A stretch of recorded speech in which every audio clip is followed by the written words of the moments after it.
Contame un poco esta iniciativa que van a estar realizando mañana de los 20 años, ¿no? Que se festejan.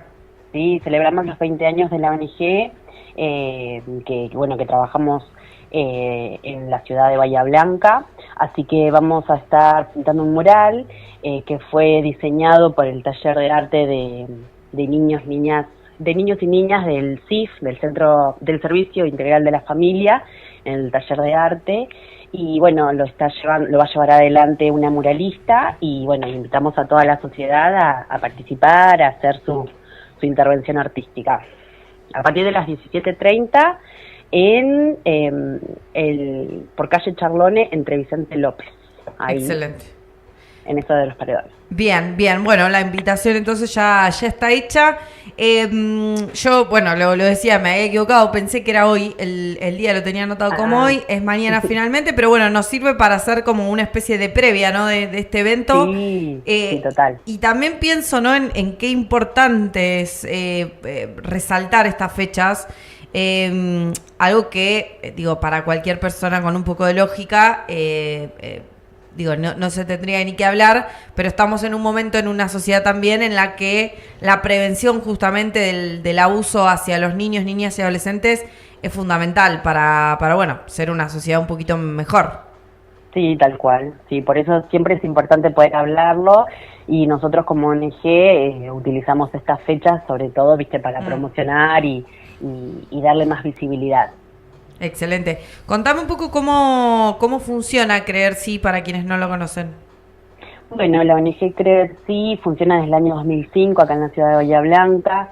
Nuestro eje principal es poder acompañar a las familias que niños, niñas y adolescentes han sido víctimas de abuso. Lo hacemos principalmente brindando tratamiento psicológico gratuito para estos peques. Y después orientando a las familias, acompañando en todo lo que se puede hacer. Después también trabajamos desde la prevención, dando charlas a escuelas, a clubes, iglesias, porque una de las maneras de poder trabajar para erradicar y, como vos decías, trabajar por una sociedad más justa para los peques es desde la prevención y la promoción. ¿Cómo estás? Rodrigo Lasdica te saluda.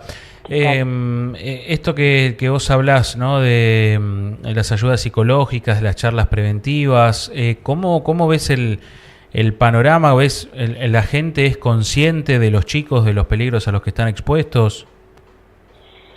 Yo considero, esta es una opinión personal, Sí. Que sí, que por supuesto que sensibiliza a cualquiera que pueda escuchar algún relato, algún evento, pisa la piel y es imposible no empatizar con las infancias. Lamentablemente también lo que ocurre, y es bastante indignante, es todo lo que hay en torno a la temática de las falsas denuncias. Sí. Eso es un tema que termina teniendo mucha injerencia y uno lo ve en las redes sociales y escuchas a personas que salen a hablar en nombre de estos buenos padres, buenos tíos, buenos abuelos que han sido denunciados injustamente, y me parece súper peligroso porque eso se instala en la sociedad. Un niño, una niña, un adolescente que está padeciendo una situación así, al escucharlo de las falsas denuncias, imagínense que va a generar miedo a que no le crean, a pedir ayuda.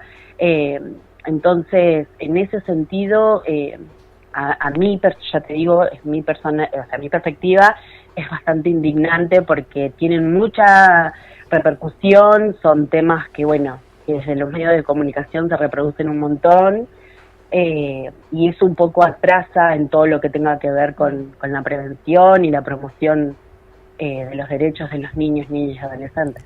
Pienso que quizá en esos casos está bueno mostrar datos, ¿no? En cuanto a números, porque, también pienso en la persona que es falsamente acusada, es obviamente un bajón y es una mancha importante porque es difícil de sacarse, pero en cuanto a datos es prácticamente ínfimo lo que pasa en relación a los casos que son reales.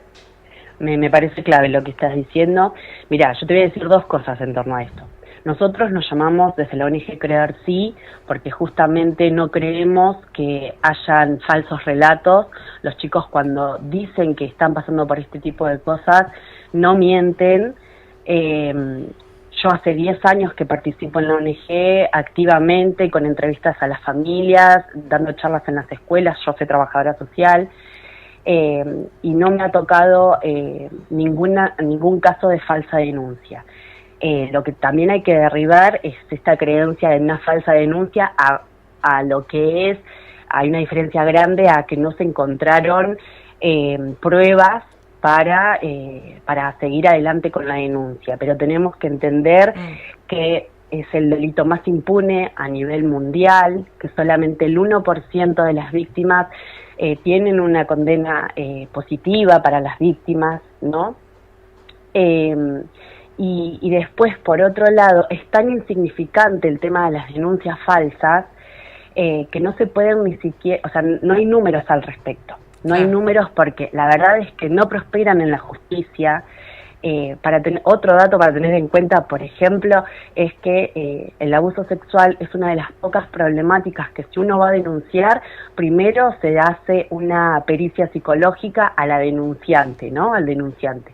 Yo voy y denuncio que me robaron una bicicleta, no me van a mí a hacer una pericia psicológica. En cambio, cuando yo voy y denuncio una situación de abuso, primero se va a hacer una pericia psicológica para ver si yo estoy ubicada en tiempo y espacio, si es verdad lo que estoy diciendo, si no hay fábula. Así que bueno, es muy complejo y es un tema muy complejo para tomarlo tan a la ligera, ¿no? Y generalmente con esto de las denuncias, ¿prosperan? ¿Cómo son los procedimientos posteriores? Y bueno, es que justamente es esto, el proceso judicial es muy hostil con las infancias y bueno, tenemos que pensar y hay que buscar nuevas formas porque a veces se espera de que el niño, la niña, un adolescente pueda decir en cámara Gesell lo sucedido porque es la prueba de la que ellos se van a agarrar. Y tenemos que pensar que lo hacen ante personas desconocidas, en un lugar el que no le es familiar, que a cualquier persona, incluso a un adulto o una adulta, le daría, no sé, por lo menos, no sé si miedo es la palabra, pero cierto nerviosismo, descontalo. Entonces, bueno, muchas veces los chicos no pueden hablar, pero por todo esto que hay alrededor, que no es un lugar familiar para ellos, y también tenemos que pensar, ¿no? Porque digo, a un adulto le da vergüenza poder hablar de su sexualidad y es un aspecto muy íntimo de cada una de las personas, que nos hace pensar que un niño, una niña que pasó por esta situación lo va a poder hacer tan libremente, ¿no? Y tan despojado de la vergüenza, del pudor que hay en torno a todos estos temas, cuando sobre todo involucran las partes genitales.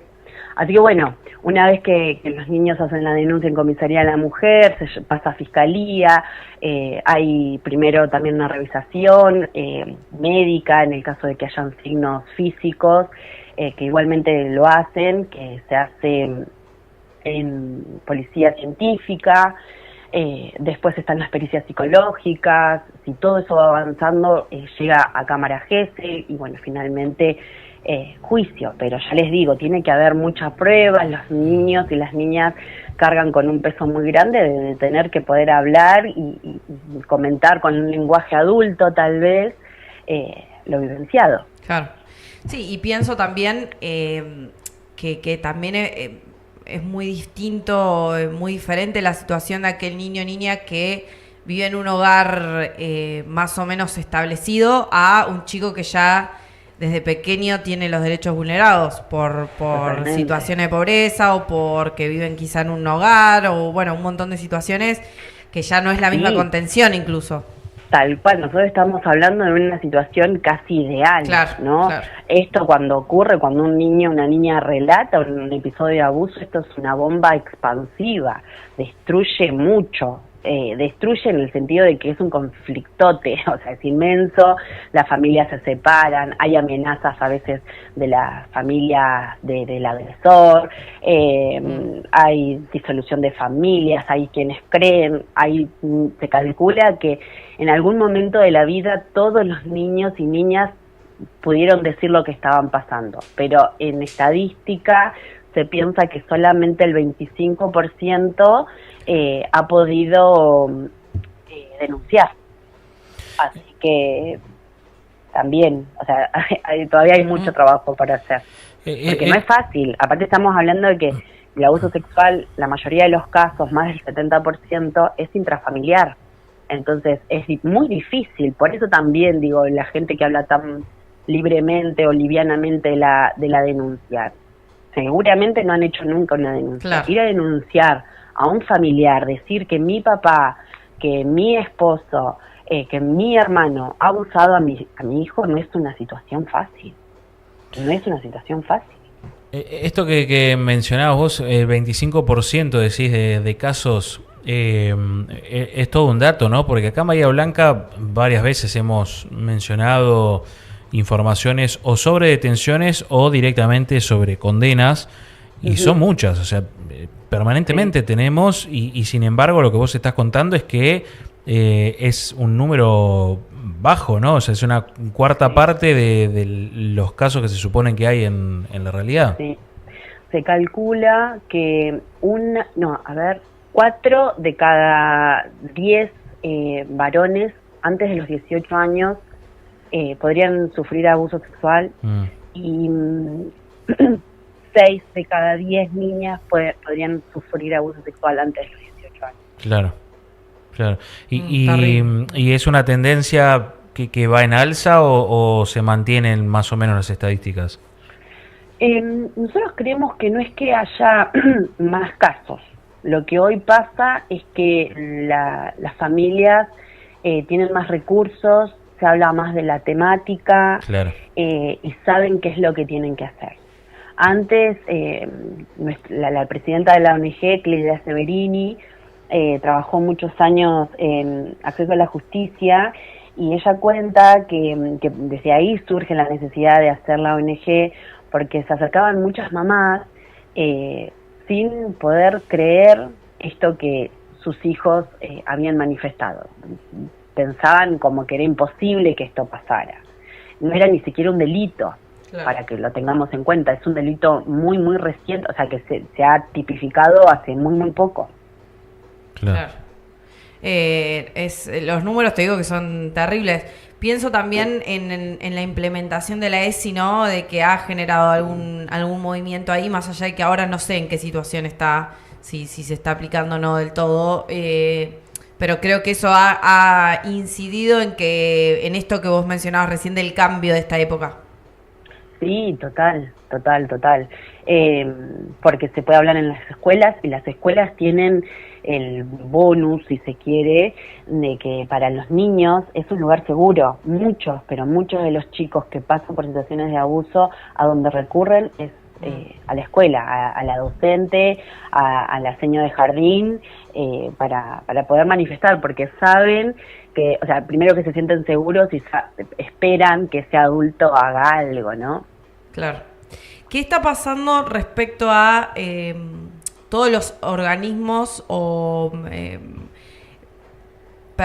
personas o espacios que tienen que actuar de manera correcta a la hora de cuando a un niño se le vulneran los derechos? Están, pienso, no sé, servicio local, asistentes sociales, un montón de factores que entiendo que si no funcionan bien, estamos en un problema también.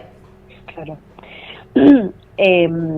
Entendemos que, por ejemplo, en el caso de todo lo que tenga que ver con infancias está muy explotado, y viene explotado hace muchos años, no es desde ahora. Yo participé en el consejo local hace unos años, y desde, por decirte, 2020, 2018, 2019, que se pretende plantear la emergencia en niñez, ¿sí? Entonces, todos los servicios y agentes que participamos en la temática está todo muy desbordado. El tema de la problemática del abuso sexual es que necesita intervención especializada, ¿sí? No porque uno sea psicólogo, porque sea abogado, está capacitado. No estoy diciendo que no, pero bueno, se necesita especializarse porque es una temática que para poder abordarla, como todas las problemáticas, ¿no? Pero para abordarla de manera seria, uno lo tiene que hacer teniendo en cuenta la parte clínica del niño, la parte familiar, la parte social, lo escolar también, porque sufren consecuencias. Entonces, la verdad es que en ese sentido tenemos una deuda grande porque estamos trabajando, creo que todos los agentes, con la urgencia y no estamos pudiendo tal vez pensar en lo importante, en poder plantear estrategias tal vez más en red, que es lo necesario para poder darle, no sé, una perspectiva, ya te digo, más seria a la problemática. Claro. Recién mencionaste el ámbito escolar y me estaba acordando que la semana pasada hubo un hecho, una denuncia de un compañerito a otra nena, creo que 12 años, no me acuerdo exactamente la edad. En Mendoza también ayer o anteayer se dio otra situación, también entre compañeros. Esto es algo que se está viendo también, es algo que se veía y que surge ahora. ¿Cómo es la situación escolar en cuanto a estos temas? ¿Hablas de estos episodios donde hay abuso entre menores? Sí. Claro. Mira, la realidad es que son situaciones que se han dado. Cuando hay una situación de abuso en una familia, lamentablemente hay ya una naturalización de esta dinámica abusiva. Claro. Entonces, no, por supuesto que no vamos a criminalizar ni juzgar a un niño, un adolescente que haya tenido ese tipo de conducta. Sí es importante que que haya algún tipo de sanción, por eso es importante que se realice la denuncia igual, pero para poder marcar los límites y que haya una reparación en este tipo de conductas, a este tipo de tendencias. Yo creo que estas situaciones se han dado cuando un niño, una niña tiene estas conductas hipersexualizadas y estamos hablando de menores de edad.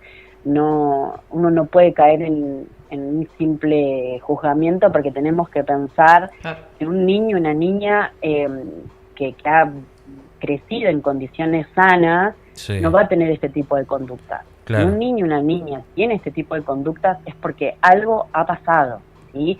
Algo vio, algo vivió, y bueno, y hay que sancionar, sí, esto no lo digo yo, lo dicen los autores especializados, pero por supuesto que se tiene que acompañar y seguir trabajando con este niño y esta niña para que el día de mañana pueda tener una adultez y una sexualidad saludable.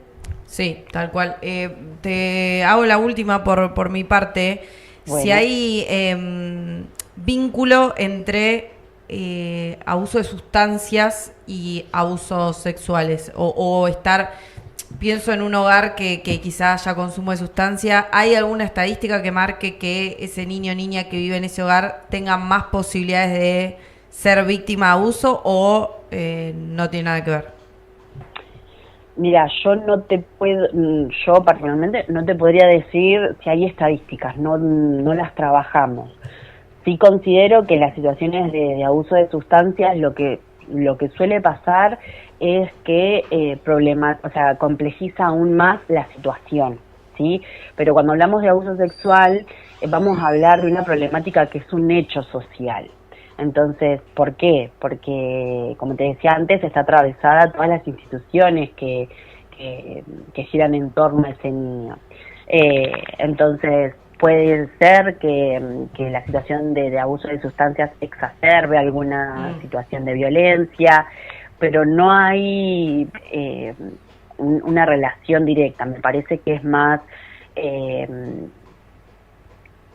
son más como efectos tal vez o una situación que complejiza toda la situación en general. No sé si hay una relación tan directa. Perfecto.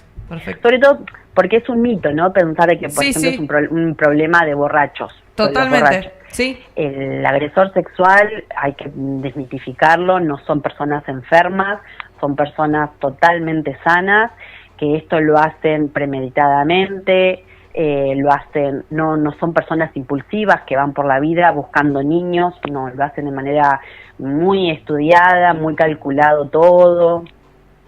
Claro, por eso iba mi pregunta, porque es algo muy común de escuchar. Hace poco, no me acuerdo con quién conversaba, una persona más grande que me decía, el tema del avance de la droga en la sociedad genera estas cosas y muchas veces no tiene nada que ver. De hecho, muchos de los agresores ni siquiera consumen nada, entonces por eso estaba bueno preguntar. Incluso tenemos acá en Bahía Blanca, no hay que irse muy lejos, muchos ejemplos de abusadores que son referentes, han sido referentes sociales. Sí, totalmente. Bueno, para cerrar entonces, repetimos, mañana, 19 de noviembre, 17:30 horas, van a estar pintando un mural en una de las paredes del Hospital Municipal. Exactamente, por calle Charlone, ahí en la intersección con Vicente López. Excelente. Dayana, gracias por estos minutos. No, gracias a ustedes por la nota, nos parece, lo agradecemos mucho porque nos parece que es por acá, ¿no? Que para poder visibilizar esta situación y bueno, y que la gente pueda llegar a conocer que hay herramientas, que se puede hablar, insistir en esto, que los chicos no mienten, si los niños, las niñas hablan de estas cosas, lo que se tiene que hacer es denunciar y tratamiento psicológico. Excelente, ¿sí? Excelente, gracias. Bueno, muchas gracias, chicos. Nos vemos. Buenas tardes.